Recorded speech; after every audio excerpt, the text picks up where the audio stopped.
माझे सद्गुरू समर्थ रामदास स्वामी, माझे कीर्तनातले गुरु मारुती बुवा रामदासी, माझे आई वडील आणि माझ्यासमोर जे सुश्रुत सुहृद आणि ज्यांच्या वर्तनाने जगात अजून धर्म शिल्लक आहे असे श्रोत्री वर्ग बसलेला आहे, त्या सर्वांना मनापासून अभिवादन करते आणि निरूपणाला सुरुवात करते.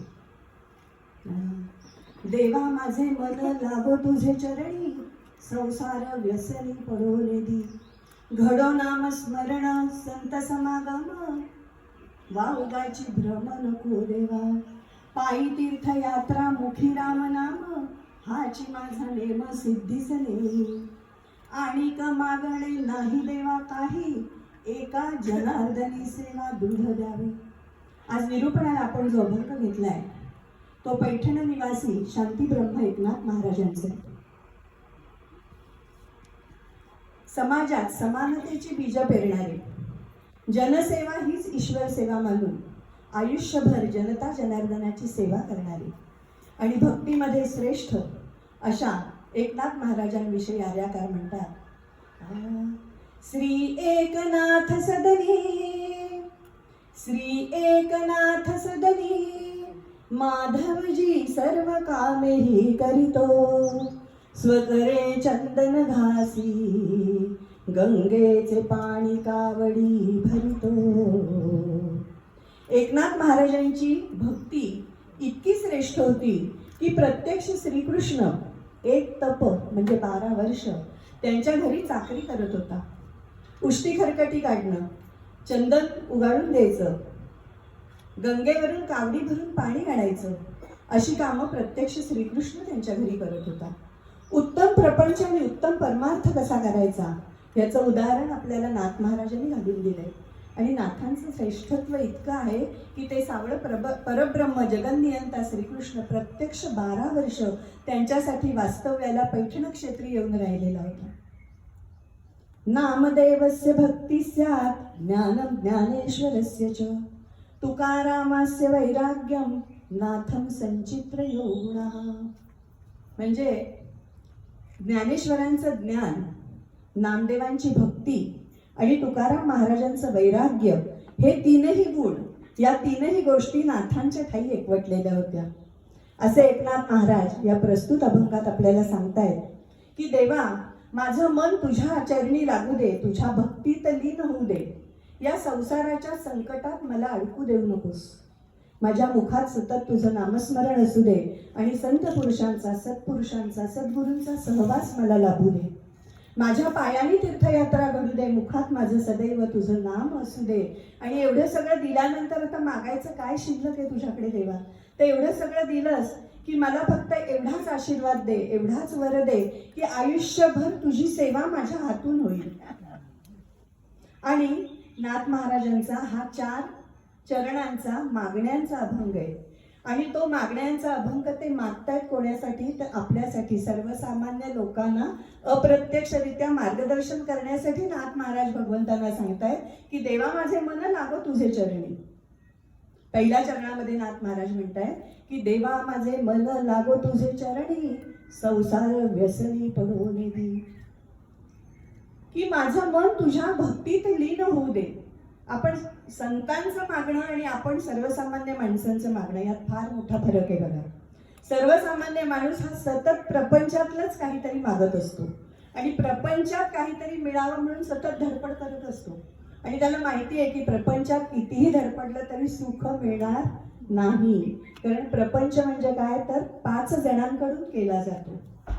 पंचज्ञानेंद्रिय, पंचकर्मेंद्रिय, पंचरस, पंचविषय या मार्फत केला जातो तो प्रपंच. किंवा त्याला संसार असंही आपण म्हणतो. संसार म्हणजे काय? संसरती इति संसार. म्हणजे हातात जर वाळू घेतली तर ती मुठीतनं हळूहळू निसटत जाते. तसा संसारही आपल्या हातातून निसटून जात असतो. पण सर्वसामान्य माणूस सतत या संसारातलंच काहीतरी मागत असतो. समर्थ रामदास स्वामी या सामान्य माणसाच्या स्वभावाबद्दल म्हणतात की जनांचा लालची स्वभाव, अखंड म्हणती देवदेव, म्हणजे काहीतरी देव ऐसी वासना.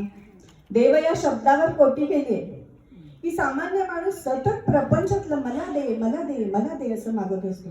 काहीतरी कामना, काहीतरी इच्छा ठेवून जो मागतो तो सामान्य माणूस, आणि संत जे मागतात ते स्वतःसाठी काहीही मागत नाही, लोकांच्या कल्याणासाठी मागतात. संतांचा जन्मच मुळी लोकांच्या कल्याणासाठी झालेला असतो. आणि आपण सर्वसामान्य माणूस कोणाकडे मागतो बरं? की आता एखादी मला काहीतरी हवंय, तर माझे वडील घरात असतील तर मी त्यांना म्हणेन की मला ही वस्तू द्या बरं, किंवा बॉस असतील आपले, काही आपल्या नोकरीतलं असेल. आणि जेव्हा हे कोणी आपल्याला देत नाही तेव्हा आपण भगवंताची आठवण करतो की आता देवा कोणी नाही, तूच दे बाबा काहीतरी. पण संत जे असतात ते कोणाकडे मागतात? तर भगवंताकडे मागतात. कारण संतांना माहिती आहे की तो दाता आहे, दातार आहे, षड्गुणेश्वरी आहे. ज्ञान, यश, श्री, औदार्य, ऐश्वर्य अशा 6 गुणांनी युक्त आहे. आणि भक्त जे जे मागेल ते भगवंत देईलच, असं भक्ताचं आणि भगवंताचं नातं आहे. कारण जपितपि संन्याशाहुनी, जपितपि संन्याशाहुनी श्रीकृष्ण भक्त फार आवडतो, भक्तीला त्या भुलुनी, भक्तीला त्या भुलुनी, स्कंधी वाहे जलाची कावडतो.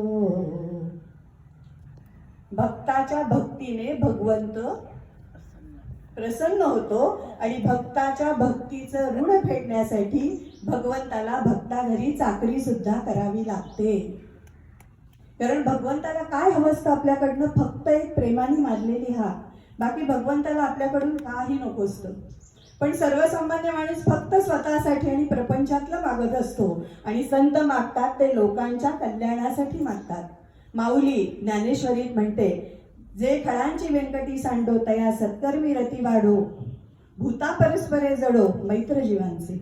दुष्टांचा दुष्टपणा जाऊन त्यांच्या ठिकाणी धर्माविषयी आणि भक्तीविषयी श्रद्धायुक्त प्रेम वाढीला लागलो.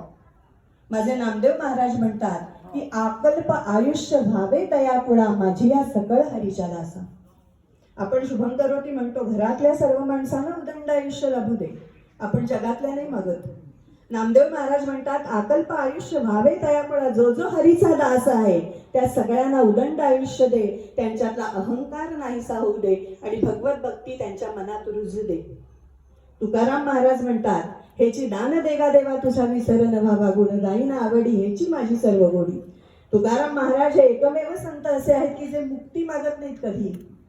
ते म्हणतात की भगवंता मला परत परत या मनुष्य जन्माला घाल, कारण या मनुष्य जन्मातच बुद्धीची आणि वाचेचं आपल्याला वरदान दिलेलं आहे. आणि मला जर गर्भवास भोगून परत जन्म मिळाला तरी भगवंता तुझं मी रूप या डोळ्यांनी पाहू शकेन, तुझं मंगल नाम या मुखाने घेऊ शकेन, आणि म्हणून मला परत परत जन्म दे.